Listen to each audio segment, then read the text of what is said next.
If it's Sunday, it's Meet the Press. If it's Monday, it's John Brummett, political columnist for the Arkansas Democrat-Gazette. Did you like that touch? Well put. I think that's an excellent slogan we should use going forth. Well, it's a little bit of ripping off Chuck Todd and NBC, but it's okay. okay. You got to know what to steal. Let's begin with poll numbers, Yes, because sir. we have rolled out a bunch of them, talk business and politics. Got a few more to go, but I want to start with medical marijuana. Clearly, voters are discerning between the two amendments, in that we see one close to 50% passage, the other one not. Do those results surprise you?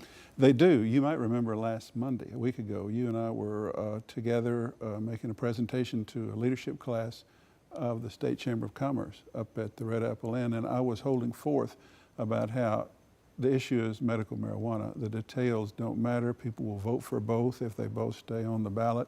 And you were looking at me in a peculiar way, like you knew something I didn't, which I found hard to imagine. But as it turns out, you did. You had some poll numbers in your pocket. Sorry, did you just say you were wrong? Is that No, what you I said you had some poll numbers in your pocket, and you had some empirical data. And yes, I was wrong. If you want to hear that, but yes, plainly it shows a significant difference in the proposed constitutional amendment for medical marijuana and in the proposed initiated act. More support for the proposed constitutional amendment, which does not allow the grow your own provision for isolated areas. David Couch, who is the ringleader of the spearheader of the constitutional amendment, had told me that it was the grow your own provision as he traveled the state that troubled people, that caused it to lose narrowly 4 years ago. Right. I thought, really? Are people that discerning? And when they get two choices, will they know that one does that and one doesn't? And plainly, your numbers show absolutely. There are people out there willing to support this kind of compassionate care for people who need it with doctor approval, but who see the difference, the key difference in the two proposals, and are prepared at this point to vote accordingly. I say if it doesn't pass this time, they should put it on the ballot every 2 years. It will eventually pass, because it's a generational thing. When you look at the crosstabs and you see young voters versus older voters, it's just the progression of passage. And I wish I had looked at those, because it sounds interesting. Is it pretty stark? You should do a column on it. Well, I might. Yes, with every growing age pattern that we have in there, the numbers get weaker for passage. I mean, that makes absolute sense. Yep. Shouldn't be a surprise to anybody, but sometimes it's interesting to see how stark that is. It shows up. It apparently does in the numbers. It's pretty clear. Yeah. Let's move to the presidential numbers that we rolled out. We showed Donald Trump widening his lead in Arkansas over Hillary Clinton to 21 points, 55 to 34%. Clearly, Arkansas not going to be in contention for Hillary Clinton here. Again, if you look in the numbers, it just shows that really the Republicans have come home finally. We saw a lot of growth in the Republican base for Donald Trump. That's kind of happening nationally, isn't it? Yeah. The Arkansas numbers, they showed that people are coming home, but I'm not sure Arkansas Republicans are ever that far away from home. There's been Trump has solidified a little in Arkansas, but the thing it shows me, and you'll have to forgive me because I'm old, and I remember when Arkansas was an overwhelmingly one-party state the other way. And every once in a while, when something comes along, I will think, well, a Democrat could still maybe almost compete. That's what I'm down to thinking now. Hillary Clinton, with the name Clinton, lived here. Maybe she'd do a little better. She's not doing as well as Obama did. And Trump is a perfect candidate for Arkansas. White, rural, culturally conservative people lacking in college education, there are a lot of those in Arkansas. He had a 59-point lead in some national poll among white males without college education, 59-point lead.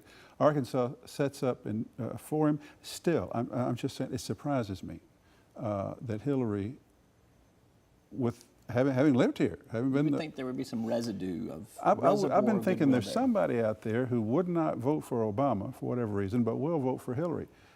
Your poll shows there's no such person out there. She's nationalized as a Democrat. She is. She's more tied to Obama than she is to Bill. Yep. And she's more tied to being Secretary of State and being a New York senator and a two-time candidate for president in the mold of Obama or traditional liberalism than to Arkansas. In fact, the Arkansas tie seems completely gone. And you got to remember, as you get older, time runs away with you. She's been gone It's been a while. 24 Her years. name's on an airport and a foundation. That's about it, yeah. Yeah. So the other interesting thing in those poll numbers, and I'm going to come back to the presidential here, is that we saw party identification among Republicans rise to 43% in this poll. Dr. J. Barth and I have gone round and round about this. He thinks we need to wait a little bit longer, see if this is an outlier. We've been watching for about 6 years, 3 election cycles, that Republican base grow, and independents in those 6 years have been voting overwhelmingly Republican when they choose a candidate. I think they've taken the lead. Do you think you need to see more evidence of that? No, I don't need to see anything. I've seen enough.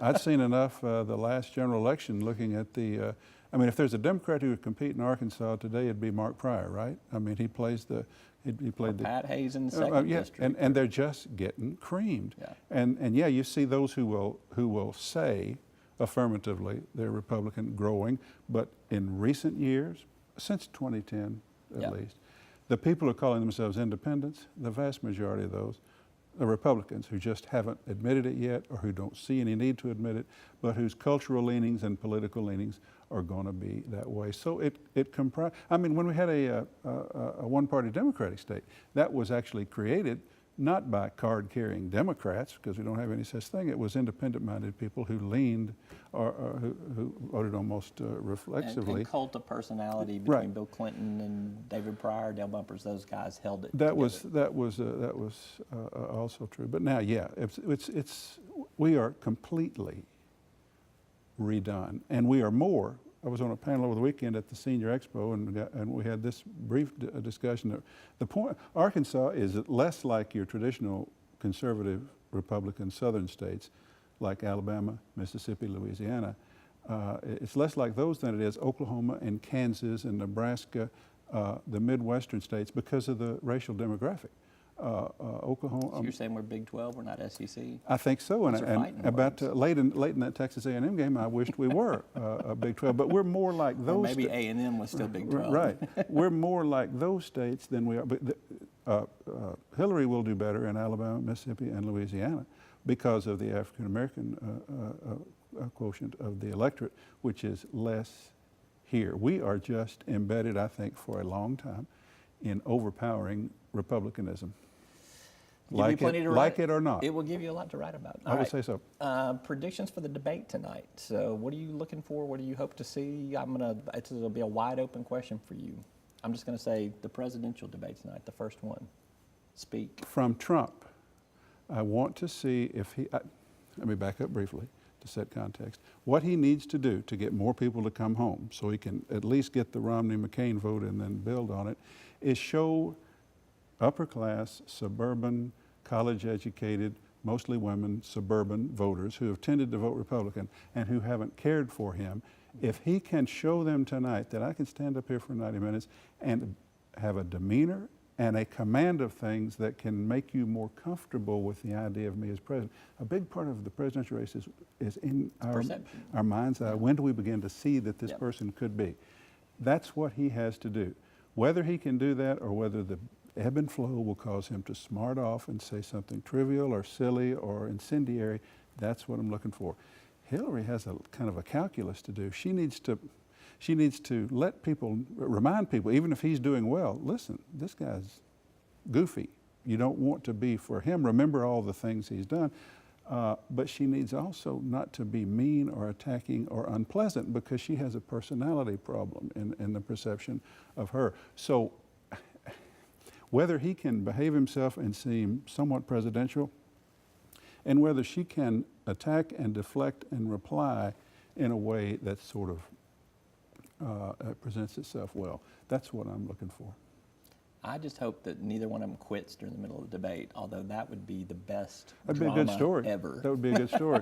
Is there some basis for thinking, are you citing No, I'm just saying. I mean, they could both just get put out and just say enough. Well, that'd be good TV, wouldn't it? It would be. And it would leave more time for the pundits to talk, which would be all right with us, wouldn't it? Right? Yes, it would, but we are out of time to talk, so it's a good segue. He's John Brummett with the Arkansas Democrat-Gazette. Always good to be with you, my friend. Great. I appreciate it.